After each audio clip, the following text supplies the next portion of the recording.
दोस्तों स्वागत है आपका भास्कर स्टडी लाइफ में। और हम बीएससी सेकेंड ईयर का जो स्केलेटन मसल्स हैं उनको हम कर रहे थे कंकाली पेशी। तो कंकाली पेशी के अंदर हमने ये कर लिया था कि ये किसकी बनी हुई होती हैं। हमने देखा था कि ये माइक्रोफाइब्रिल्स की बनी हुई होती हैं, या हम कहेंगे कि ये पेशी तंतु जो बहुत छोटे छोटे होते हैं उनसे बनी हुई होती है। और एक्टिन और मायोसिन के जॉइंट वेंचर होता है ये, उनके साथ में है। अब हम इसके आगे देखेंगे कि इसके अंदर और कौन कौन से सब्सटेंस पाए जाते हैं जिसके कारण कि ये काम करती है। तो हम अगर देखें तो स्केलेटन मसल्स के अंदर 75% तो पानी होता है, 75% तो ये पानी होता है, और 25% जो होता है वो ठोस होता है। मतलब पानी की मात्रा ज़्यादा होती है, इसलिए संकुचनशीलता जो है, इनका जो कॉन्ट्रैक्टाइल मोशन है वो बना हुआ रहता है। ठीक है, क्योंकि ये जो पेशियाँ होती हैं कैसी होती हैं, संकुचनशील पेशियाँ होती हैं। ठीक है। अच्छा, जो ठोस होता है, जो 25% ठोस है, उसमें से जो 20% जो है वो तो प्रोटीन है साहब, पूरा का पूरा प्रोटीन है। जो 20% है वो प्रोटीन है, और बाकी का जो 5% जो है वो दूसरे सब्सटेंसेस के अंदर हैं। मतलब और भी कई सब्सटेंसेस के अंदर होते हैं। तो हमें ये मोटे मोटे तौर पे ध्यान रख के चलना है कि साहब इसके अंदर 20% जो है वो क्या है, प्रोटीन। और प्रोटीन कितने तरीके का है, दो प्रकार का है। कौन कौन सा, एक तो संकुचनशील प्रोटीन है और एक असंकुचनशील प्रोटीन है। संकुचनशील प्रोटीन को हम कॉन्ट्रैक्टाइल प्रोटीन के नाम से जानते हैं, और असंकुचनशील जो प्रोटीन है उसको हम सार्कोप्लाज्मिक प्रोटीन के नाम से जानते हैं। ठीक है। तो सार्कोप्लाज्मिक जो अंदर जो उसकी संरचना बनाएगा, और दूसरा जो उसे संकुचनशील करने की कोशिश करेगा। देखिए, ज्यादा संकुचनशीलता भी ठीक नहीं है। कुछ चीजें ऐसी होनी चाहिए जो असंकुचनशील हो, जिससे कि उसकी आकृति जो है वो बनी रहे। ठीक है। संकुचनशील प्रोटीन में कौन कौन से प्रोटीन होते हैं, तो देखिए मायोसिन होता है।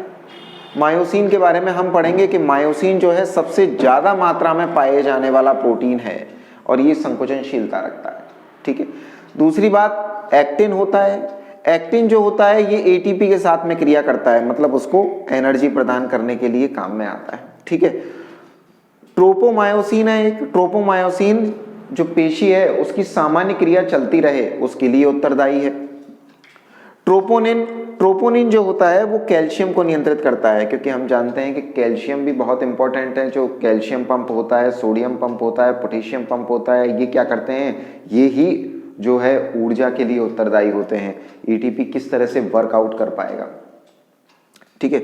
एक एक्टिनिन होता है। तो एक्टिनिन को हम ये कहते हैं कि एक्टिनिन का मतलब है कि ये पेशी तंतु को बांधता है। ठीक है। और एक्टोमायोसिन जो है, एक्टोमायोसिन का काम क्या है कि इसके अंदर 3 मायोसिन और 1 एक्टिन, ये हमने पढ़ा था जब हम पेशी तंतु कर रहे थे कि इसमें 3 मायोसिन और 1 एक्टिन, और 1 एक्टिन जो बीच में होता है वो गहरे कलर का होता है। ठीक है, यहाँ पे। फिर टाइटिन, इसकी खोज अभी हुई है और इसके कार्यों के बारे में पता लगाया जा सकता है। तो myosin, actin, tropomyosin, troponin, actomyosin, actin और टाइटिन, इनकी तो संकुचनशील प्रोटीन में आवश्यकता रहती है। ये तो संकुचनशील प्रोटीन होते हैं। जो सार्कोप्लाज्मिक प्रोटीन है, जिन्हें असंकुचनशील प्रोटीन के नाम से जाना जाता है, अनकॉन्ट्रैक्टाइल प्रोटीन्स के नाम से जाना जाता है, वो कौन से हैं, तो एक ग्लोब्यूलिन के नाम से। आप जानते हैं ग्लोब्यूलिन बहुत इंपॉर्टेंट प्रोटीन है। ठीक है। मायोग्लोबिन है, क्रिएटिन फास्फोकाइनेज है। ठीक है। ये सारे के सारे क्या हैं, इसमें एनर्जी के लिए काम में आते हैं। ये क्या काम आएंगे, संकुचनशीलता के काम आएंगे। ये क्या काम आएंगे, ये ऊर्जा के लिए काम आएंगे कि भाई किसी चीज को इधर से उधर ले जाना है, संकुचनशीलता किस तरह से बनाए रखनी है।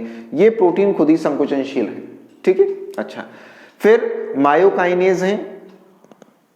ये 4 प्रकार के प्रोटीन जो हैं, ये तो क्या है, सार्कोप्लाज्मिक। इसके बाद में एक एटीपेज है जो 2 तरीके का है, मायोसिन एटीपेज और सार्कोप्लाज्मिक एटीपेज। ठीक है। तो 5 प्रकार के प्रोटीन जो हैं आप देखेंगे ये कैसे हैं, जो सार्कोप्लाज्म को, सार्कोप्लाज्म मतलब जो उनका जीव द्रव्य है, जो उनका साइटोप्लाज्म है, उस साइटोप्लाज्म को एक तरीके के अनमूवेबल रखते हैं। लेकिन जो दूसरे प्रोटीन है जिन्हें कि हम मोशनल प्रोटीन कहते हैं, मोशन करते हैं, जो कॉन्ट्रैक्टाइल होते हैं, वो प्रोटीन उसको क्या है, आगे। तो हमारी पेशी जो है एक अपना निश्चित स्थान बना के रखती है, लेकिन वो लचीली होती है। लचीलापन इन प्रोटीन के कारण होता है और अपना स्थान बनाए रखने का काम इन प्रोटीनों के कारण होता है। बात समझ में आती है? अच्छा, इसके अलावा जो अन्य पदार्थ इसके अंदर जो पाए जाते हैं, वो अन्य पदार्थ जो पाए जाते हैं अन्य ठोस पदार्थों में, देखिए एक्सट्रिंसिक सब्सटेंस जो है वो है नाइट्रोजनस है और नॉन नाइट्रोजनस है। ठीक है, नाइट्रोजनस प्रोटीन्स के अंदर नाइट्रोजनस जो प्रोटीन्स नहीं है, जो ठोस पदार्थ हैं लेकिन वो प्रोटीन नहीं है, नाइट्रोजनस में हम देखते हैं क्रिएटिनिन और क्रिएटिन फॉस्फेट पाया जाता है, क्रिएटिन और क्रिएटिन फॉस्फेट पाया जाता है, प्यूरिन पाए जाते हैं, एडेनिन, गुआनिन, जैंथोसिन और हाइपोजैंथोसिन।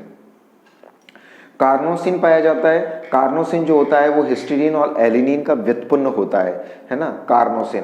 एक कार्निटाइन पाया जाता है जो वसीय अम्लों का परिवहन करता है, क्योंकि जो फैटी एसिड हैं फैटी एसिड्स की जरूरत पड़ती है पेशियों के अंदर। ठीक है, अच्छा, एक ग्लूटामिन है जो कि K+ की सांद्रता बनाए रखता है, तो इसे ग्लूटामिन के नाम से जानते हैं। इसके अलावा नॉन नाइट्रोजनस जो पदार्थ हैं, इसके अलावा नॉन नाइट्रोजनस पदार्थ भी होते हैं, वो हैं ग्लाइकोजन। ग्लाइकोजन हम जानते हैं, ग्लाइकोजन होते हैं इसके अंदर है जो, और ये इस प्रकार का ग्लाइकोजन होता है जो कि ग्लूकोज में परिवर्तित नहीं हो पाता है। ठीक है, तो मतलब फैट को ही बनाने का काम करेगा। दूसरा हेक्सोज फॉस्फेट और लैक्टिकम।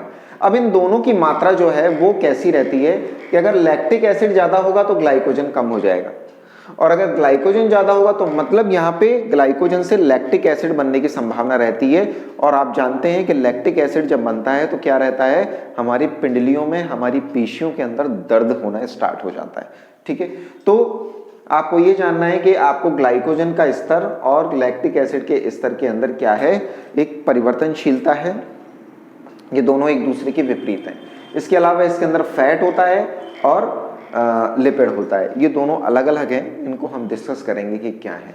अब हम ये मान लेते हैं कि जो हमने पढ़ा था उनमें मेन चीज क्या काम करती है, जो हमने ये भी प्रोटीन पढ़े हैं इनके अंदर कौन सी इंपॉर्टेंसी है।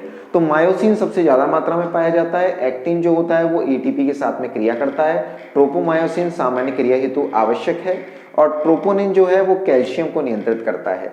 एक्टोमायोसिन 3 मायोसिन और 1 एक्टिन का बना हुआ होता है। एक्टिनिन पेशीय तंतु को बांधता है, एक्टिनिन जो होता है वो पेशी तंतु को बांधता है। मायोग्लोबिलिन जो होता है वो Hb और O2 के बीच में क्रिया करने की, क्योंकि ज़्यादा मात्रा में ऑक्सीजन की ज़रूरत होती है, तो ये हेल्प करता है।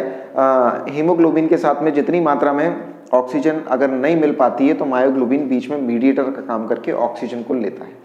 और इसके अलावा हमने यहाँ पे एक और एंजाइम पढ़ा था, क्रिएटिन फास्फोकाइनेज। ये क्रिएटिन फास्फोकाइनेज जिसे हम CP के नाम से इसे लिखा है, ये ATP को स्थानांतरित करने का काम करता है। तो इस प्रकार से मोटे मोटे तौर पर हमने ये देख लिया है कि एक पेशी में क्या, जो कंकाली पेशी है उसके अंदर क्या क्या चीजें हैं। ठीक है, और कंकाली पेशी के अंदर जिससे बनी हुई होती है उसकी संरचना क्या होती है, इसके कार्य करने के तरीके को हम आगे देखेंगे कि कार्य वो किस तरीके से करती है। धन्यवाद। आप इसका स्क्रीनशॉट ले सकते हैं, आप इसका स्क्रीनशॉट लेके और फिर अपने नोट्स जो हैं वो क्रिएट कर सकते हैं।